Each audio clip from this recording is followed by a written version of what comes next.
Children, now today's topic is land pollution.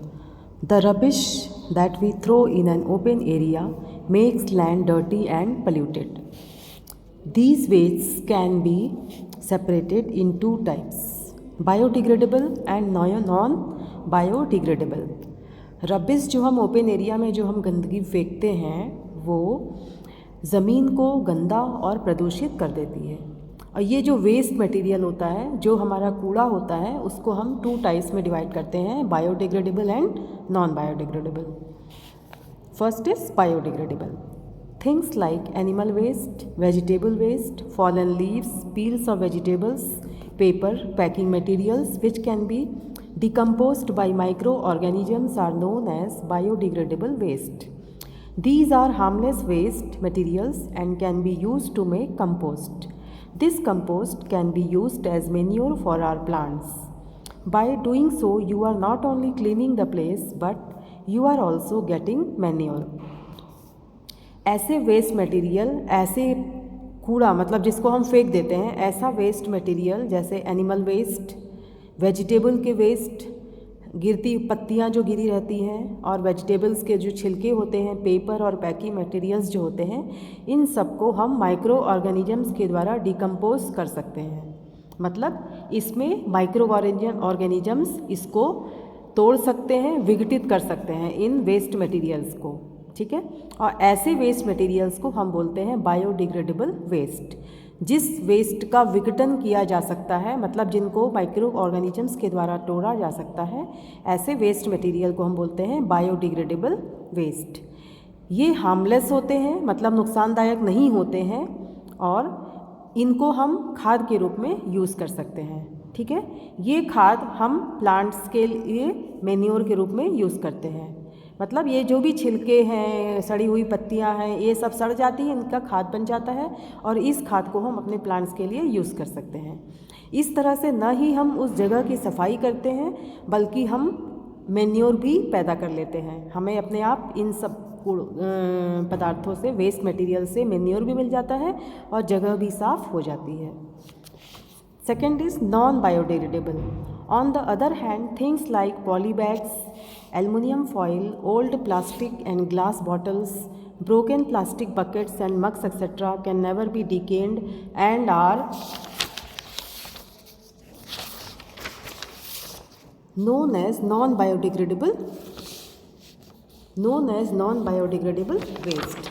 ऐसे waste material जैसे poly bag, aluminium foil, plastic और glass की जो बॉटल्स होते हैं, टूटे हुए प्लास्टिक के मग्स और जो बकेट्स होते हैं, इनको हम डीके नहीं कर सकते।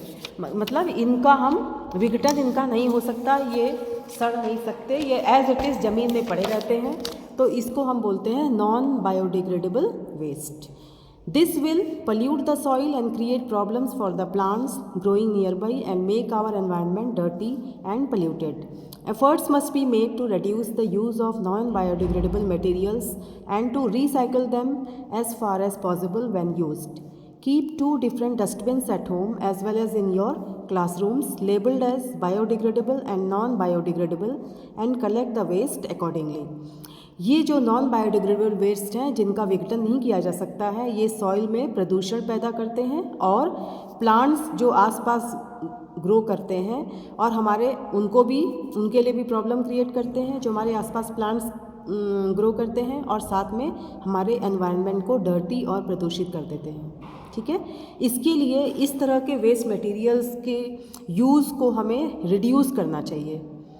नॉन बायोडिग्रेडेबल वेस्ट मटेरियल के यूज़ को रिड्यूस करना चाहिए, कम करने के लिए हमें प्रयास करना चाहिए, या फिर हम इन नॉन बायोडिग्रेडेबल वेस्ट मटेरियल्स को रिसाइकिल कर दें यूज़ करने के बाद, ठीक है। तो इसके लिए हमें क्या करना चाहिए, 2 डस्टबिन रखने चाहिए, एक और अपने स्कूल में और घर पे 2 डस्टबिन रखना चाहिए। एक में नॉन बायोडिग्रेडेबल वेस्ट को फेंकना है, एक में बायोडिग्रेडेबल वेस्ट को फेंकना है, और उसके साथ उसी के अकॉर्डिंग वेस्ट को कलेक्ट करना चाहिए, ठीक है। तो जो बायोडिग्रेडेबल है वो तो अपने आप ही डिकम्पोज हो जाता है, और जो नॉन बायोडिग्रेडेबल है उसको हम वापस से रीयूज़ कर सकते हैं। Next topic is water pollution. Sometimes dirt, sewage and industrial waste mix with clean water and it becomes polluted. Polluted water has disease causing germs, dissolved harmful and floating substances.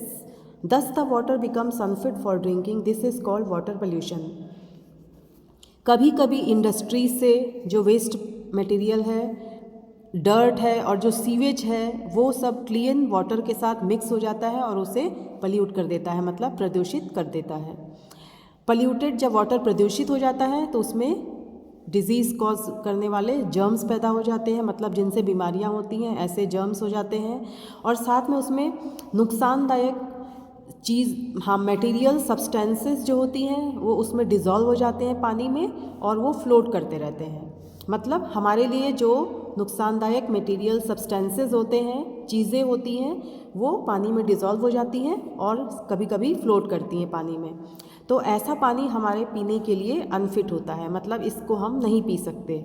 इसको हम बोलते हैं water pollution. तो जब water में गंदगी आ जाती है, जैसे इंडस्ट्रियल वेस्ट या फिर ऐसी हार्मफुल चीज़ें जो हमारे लिए नुकसानदायक होती हैं, तब वाटर पोल्यूटेड हो जाता है, तो इसे हम बोलते हैं वाटर पोल्यूशन।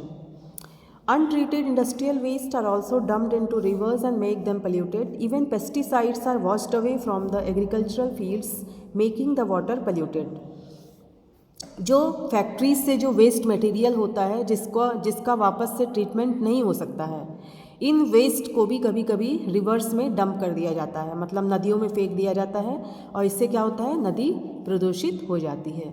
कभी कभी कीटनाशक भी नदियों में एग्रीकल्चरल फील्ड से आ जाते हैं और वाटर को पोल्यूटेड कर देते हैं। मतलब जो हमारी नदियाँ, नाले, तालाब वगैरह हैं, कभी कभी उनमें एग्रीकल्चरल, जहाँ पे फील्ड्स, जिन जगहों पे खेती होती है वहाँ पे वो कीटनाशक डालते हैं पेड़ों के लिए, तो कभी कभी वो भी उन जगहों से पेस्टिसाइड्स पानी में मिल जाते हैं और वाटर को पोल्यूटेड कर देते हैं। Okay, now children, this much for today's class. Till then, stay safe, stay at home, keep on learning. Thank you, children.